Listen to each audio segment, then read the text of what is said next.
Ya, pemirsa, pemerintah menargetkan pendapatan cukai mencapai 245,45 triliun rupiah dalam rancangan anggaran pendapatan dan belanja negara tahun 2023. Target tersebut tumbuh sekitar 9,5% dari outlook penerimaan cukai tahun ini yang sebesar 224,2 triliun rupiah.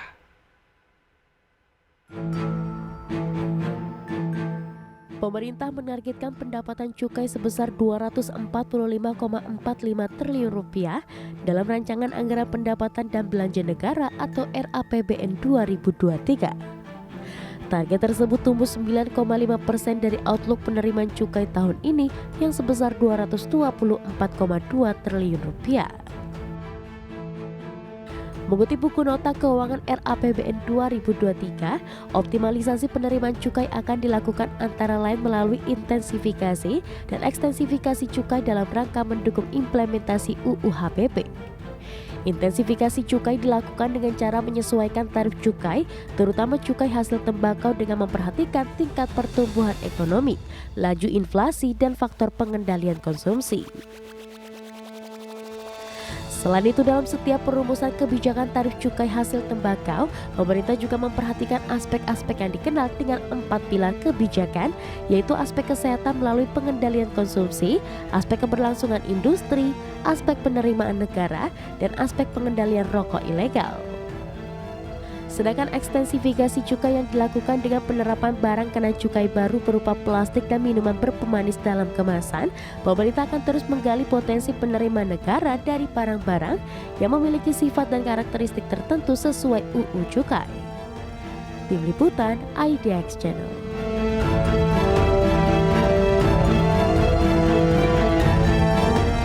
Baik, pemirsa, untuk membahas tema kita hari ini, target setoran cukai 2023 naik 9,5%. Kita sudah tersambung melalui Zoom bersama dengan Bapak Ajib Hamdani.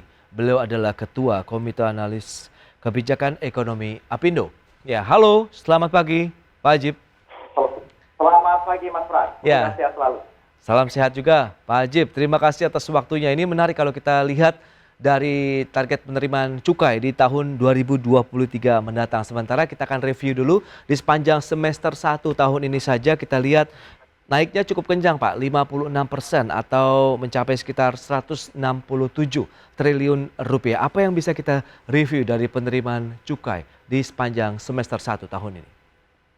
Oke, semester 1 kenaikannya cukup signifikan, Mas Pras.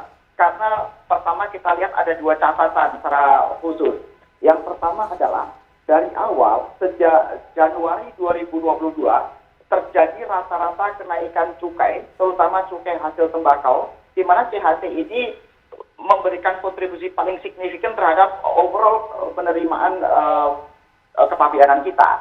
Nah, kalau kita lihat di Januari 2022 kemarin, rata-rata kenaikan cukai itu sebesar 12%. Artinya, kenaikan di penerimaan semester 1 2022 ini secara langsung sudah ditopang oleh kenaikan tarif yang dilakukan oleh pemerintah sejak awal tahun ini. Itu yang pertama, Mas Pras. Kemudian yang kedua, kita lihat bahwa pertumbuhan ekonomi yang terjadi di Indonesia secara konsisten terus berkesan positif. Bahkan kalau kita lihat dalam 2 kuartal terakhir kemarin, pertumbuhan ekonomi di atas 5%. Dan tingkat pertumbuhan ekonomi ini juga turut menopang bagaimana peningkatan penerimaan di semester 1 cukai hasil tembakau kemarin, Mas Pras. Dan ini adalah satu hal yang sangat positif saya pikir untuk memberikan kontribusi terhadap penerimaan negara secara umum. Baik, itu dia. Memang kalau kita lihat dari cukai hasil tembakau yang memberikan kontribusi terbesar begitu. Tapi bagaimana dengan penggunaannya sendiri begitu? Kemarin kan sempat ada keluhan apabila ada kenaikan. Kemudian apakah ini menjadi salah satu mungkin dampak positif dengan penerapan cukai hasil tembakau tadi? Sebenarnya begini, pada prinsipnya cukai itu memang regulasi pemerintah yang didesain untuk bagaimana mengontrol penggunaan ataupun konsumsi barang-barang yang diukur mempunyai efek samping sebenarnya, Mas Pras. Makanya termasuk tembakau ini menjadi aspek komoditas yang mendapat perhatian khusus dari pemerintah untuk bagaimana cukainya dikontrol dengan baik. Jadi sebenarnya berbanding dengan secara lurus terhadap penerimaan cukai, memang kemudian bahas ini mengindikasikan bahwa konsumsi rokok ataupun secara umum hasil tembakau yang lain itu memang meningkat secara signifikan. Tapi memang, Mas Pras, pernah kita mengadakan survei secara umum bahwa masyarakat menengah cenderung bawah itu mereka punya kecenderungan untuk mengkonsumsi rokok itu tinggi walaupun kondisi dalam kondisi pandemi, Mas Pras. Jadi sebenarnya kondisi ini memberikan sebuah gambaran umum bahwa masyarakat Indonesia ini pertama berbicara marketnya tinggi, dan yang kedua mereka preferensi untuk rokok itu mereka tinggi, dan ini saya pikir pemerintah untuk mengatur dengan regulasi yang ada. Pemerintah tidak mungkin mengintervensi secara terlalu dalam pada bisnis dan tingkat konsumsi masyarakat. Yang bisa dilakukan pemerintah adalah mengintervensikan regulasi, dan saya pikir cukai rokok itulah sebuah intervensi regulasi yang memang paling maksimal yang bisa dilakukan oleh pemerintah, Mas Pras. Oke, tapi Anda melihat ini akan menjadi salah satu penyumbang juga paling tidak sampai dengan akhir tahun 2022, Pak Hajib? Sudah pasti, karena dari target 224 triliun itu 80-90% itu pasti ditopang oleh cukai hasil tembakau, Mas Pras. Dan ini yang perlu diperhatikan oleh pemerintah, bagaimana instrumen cukai rokok ini digunakan untuk mendapatkan penghasilan yang terbaik. Karena bagaimanapun sebenarnya dikenakan atau tidak dikenakan, masyarakat akan melakukan konsumsi rokok ini. Dan bahkan kemarin saya keliling ke beberapa daerah, bahkan di daerah-daerah itu juga masih banyak rokok-rokok yang ilegal itu. Nah, bagian-bagian polisi seperti ini yang kemudian harus jadi perhatian pemerintah, bahwa sebenarnya tanpa cukai rokok masuk pun sebenarnya konsumsi masyarakat sudah cukup tinggi dalam konteks hasil tembakau ini, Mas Pras. Oke, nah lantas bagaimana dengan kondisi yang ada juga begitu? Apakah ada lagi pos-pos penerimaan cukai yang bisa diandalkan oleh pemerintah? Oke, kalau kita lihat sebenarnya untuk meningkatkan penerimaan cukai itu pemerintah bisa mendorong pakai dua pendekatan. Satu berbicara intensifikasi, dua berbicara ekstensifikasi, Mas Pras. Kalau kita berbicara ekstensifikasi berarti bagaimana pemerintah terus melakukan edukasi terbaik buat para pelaku dan para pengkonsumsi dan secara umum masyarakat Indonesia, sehingga bagaimana ketika mereka mengkonsumsi atas produk-produk yang dikenakan atas cukai, ya mereka harus punya kesadaran untuk tidak mengkonsumsi yang ilegal, contoh kayak tadi rokok. Karena masih banyak sekali rokok-rokok ilegal beredar di masyarakat. Itu edukasinya. Yang kedua berbicara penegakan hukum. Bagaimana Direktorat Jenderal Bea Cukai di bawah Kementerian Keuangan itu secara lebih agresif untuk mendorong penegakan hukum di daerah. Bagaimana kemudian ketika misalnya para pelaku-pelaku atau pengusaha-pengusaha yang mungkin masih bersifat oknum itu harus ada penindakan yang tegas. Jadi itu adalah mekanisme-mekanisme yang dilakukan oleh aparat atau government officer untuk melakukan intensifikasi penerimaan cukai. Kemudian yang kedua berbicara ekstensifikasi, Mas Pras. Ekstensifikasi cukai itu bisa dilakukan dengan menambah objek-objek kenaikan cukai. Saya lihat pemerintah sudah membuat roadmap, sudah membuat rancangan sampai ke depan untuk potensi-potensi yang akan dikenakan cukai. Tinggal bagaimana kemudian dari pihak legislatif juga memberikan persetujuannya, sehingga pemerintah bisa melakukan ekstensifikasi atas komoditas-komoditas yang akan dikenakan cukai, yang pada ujungnya itu bisa menambah penerimaan negara, Mas Pras. Apa saja, Kak? Bicara masalah minuman berpemanis. Nah itu dia. Hitung-hitungan kita masih di angka 6-7 triliun bisa menambah penerimaan negara, Mas Pras. Baik, tapi hanya itu sajakah yang bisa menjadi tambahan berikutnya untuk penerimaan cukai kita, Pak Hajib? Atau Anda melihat ada beberapa objek lain yang bisa disasar sebenarnya? Sebenarnya begini, prinsipnya pemerintah harus membuat definisi yang cukup jelas dan tidak debatable terhadap kriteria komoditas yang akan dikenakan cukai. Terutama yang berimpak terhadap kesehatan misalnya, berimpak terhadap bagaimana kontraproduksi oleh SDGs misalnya. Jadi dari kriteria-kriteria itu kemudian baru diturunkan menjadi komoditas-komoditas yang relevan dengan kriteria tersebut. Pemerintah tidak serta-merta, ini dikenakan. Tidak bisa juga, Mas Pras. Karena pemerintah dalam konteks ekstensifikasi membutuhkan persetujuan dari legislatif. Sehingga dalam konteks itulah kemudian harus ada kriteria dan konsideran yang jelas ketika pemerintah akan melakukan ekstensifikasi produk-produk yang dikenakan cukai. Dan satu hal lagi, Mas Pras, ketika pemerintah melakukan ekstensifikasi komoditas, ekstensifikasi objek yang dikenakan cukai, pemerintah harus hati-hati betul. Karena setiap cukai yang dikenakan kepada setiap objek itu ditanggung secara langsung oleh pemakai produk akhir. Artinya siapa? Yang dikenakan dan dibebani oleh cukai itulah masyarakat dalam konteks yang lebih luas. Itu yang perlu diperhatikan, Mas Pras. Jangan sampai kemudian pemerintah ingin ekstensifikasi secara masif, tapi kemudian memberikan beban dan tekanan terhadap masyarakat. Sehingga ujungnya adalah mengurangi daya beli masyarakat secara umum. Karena sekarang pemerintah betul-betul sedang mendorong bagaimana pertumbuhan ekonomi secara konsisten bertumbuh di atas 5%. Dan pertumbuhan ekonomi itu secara signifikan dan lebih dari 57% itu ditopang oleh konsumsi masyarakat sendiri, Mas Pras.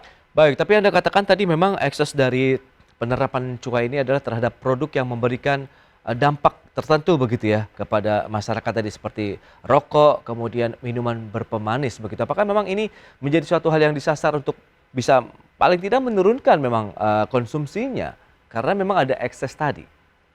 Sebenarnya begini Mas Pras, kalau kita lihat misalnya dari penerimaan cukai tahun kemarin yang di angka katakan di kisaran di 200 triliun, itu paling yang untuk kesehatan, untuk BPJS paling subsidinya hanya 30 triliun Mas Pras. Oke. Paling di kisaran sekitar 12-15% yang memang untuk diallocate untuk kesehatan.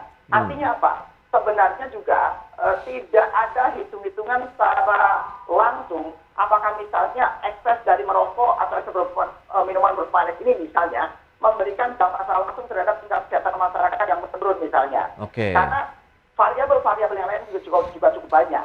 Tapi kalau kita melihat dari analisa kuantitatif keekonomiannya, memang berarti setiap potensi kenaikan cukai atas semua produk-produk yang dikenakan cukai tersebut, terutama cukai hasil rokok, maka ya berarti secara otomatis alokasi atas kesehatan, alokasi atas kompensasi kesehatan, itu tentunya secara langsung meningkat, Mas Ran. Itu dia yang diharapkan begitu ada timbal balik begitu ya dari penerimaan cukai yang diterima dan dikembalikan kepada masyarakat begitu ya Pak Ajib ya?